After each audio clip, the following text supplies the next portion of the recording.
Hello, I'm Sebastian. Welcome to 9 Trees podcast. Today, I will summarize and review the book. Capitalism in America, A History by Alan Greenspan with journalist Adrian Wooldridge, traces how the United States built an economic system that repeatedly reinvented itself through invention, finance, policy, and culture.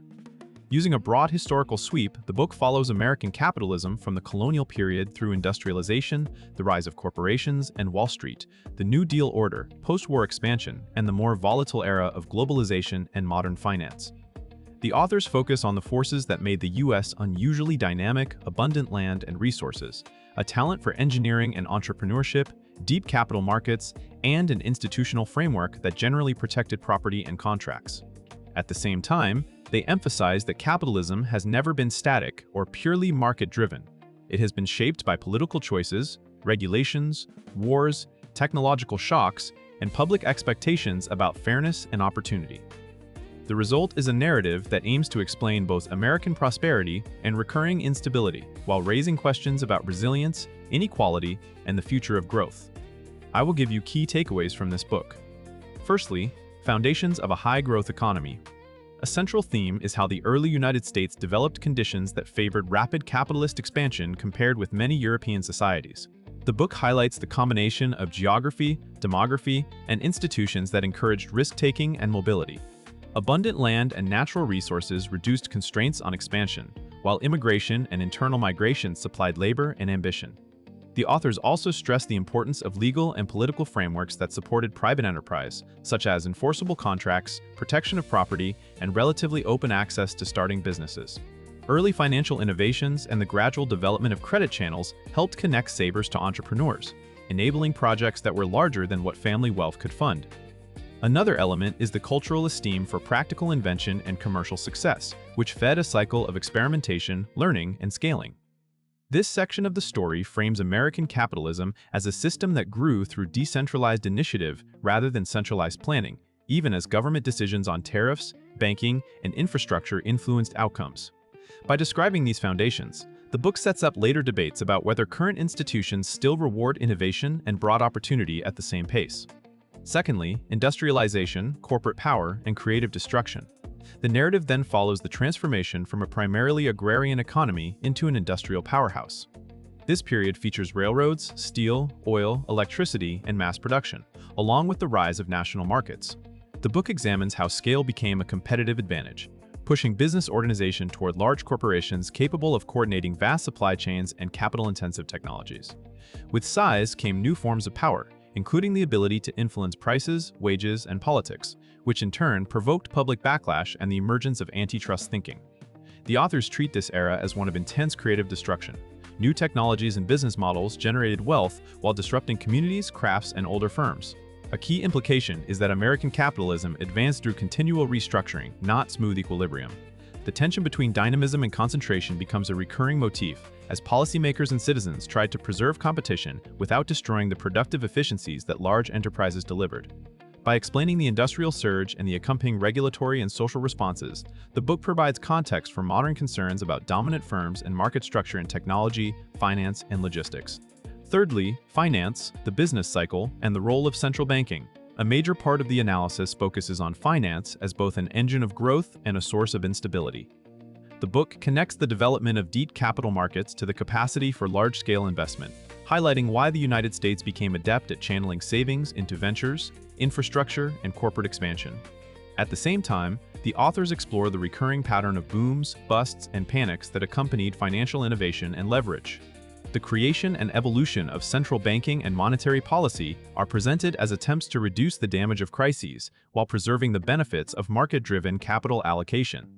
Greenspan's background shapes attention to interest rates, credit conditions, and how expectations can amplify cycles. The book also treats financial regulation as a moving frontier. Rules tighten after crises and loosen during long expansions, often leaving new vulnerabilities.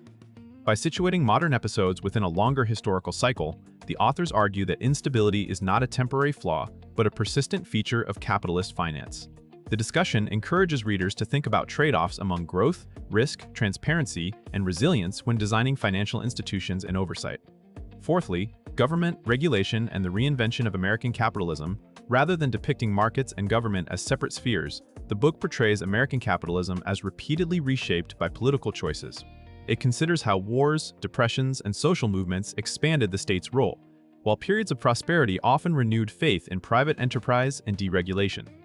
The New Deal and the post-war settlement appear as pivotal moments that rebalanced labor relations, social insurance, banking rules, and expectations about the safety net.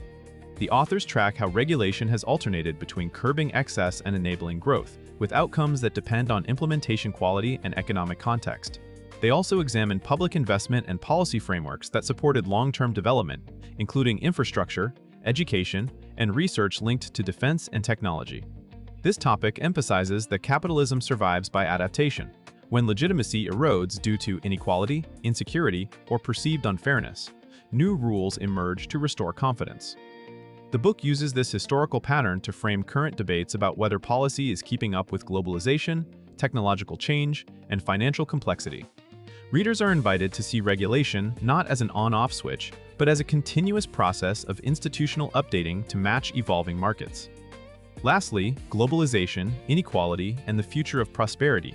In its later chapters, the book turns to the modern era, when trade integration, cross-border capital flows, and rapid technological change altered the distribution of gains from growth. The authors outline how globalization expanded markets and lowered costs, benefiting consumers and many firms, while intensifying competitive pressure on certain industries and regions. Technological progress, especially in information and automation, is linked to rising returns for high-skill labor and capital, contributing to widening inequality and divergent local outcomes. The book treats these trends as challenges to the social contract that historically sustained support for capitalism. It also considers the implications of aging demographics, slower productivity growth, and heightened political polarization for future economic performance. While not dismissing capitalism's capacity for renewal, the author suggests that sustaining dynamism will require restoring broad-based opportunity and confidence in institutions. This topic underscores that capitalism is judged not only by aggregate GDP, but by whether people experience mobility, security, and fair rules. The discussion positions current policy questions, from education and workforce adaptation to market competition and fiscal stability, as decisive for maintaining American prosperity. In conclusion, this book best suits readers who want a big-picture understanding of how the American economy became so innovative and wealthy, as well as those who follow debates about regulation, central banking, inequality, and the durability of the market system. It is especially useful for business leaders, investors, policy-minded professionals, and students who need a historical framework that connects technological change, financial development, and government action over time. The benefit to a reader's life is practical. It sharpens judgment about economic headlines by showing that many modern controversies have deep precedents, and it encourages clearer thinking about trade-offs between growth, stability, and fairness. Compared with similar histories of American capitalism, this book stands out for its emphasis on finance and institutional evolution, informed by Greenspan's long experience in economic policy and Wooldridge's narrative skill. The result is a readable synthesis that links entrepreneurship and innovation to monetary systems, regulation, and political legitimacy. For buyers choosing among broad economic histories, it offers a distinctive angle on why American capitalism has been both remarkably productive and periodically crisis-prone, and why its future depends on continual adaptation rather than nostalgia. If you would like to support Alan Greenspan, you can buy the book through the Amazon link I've provided in the podcast description. After reading the book, please let me know what you think and share your thoughts. See you around.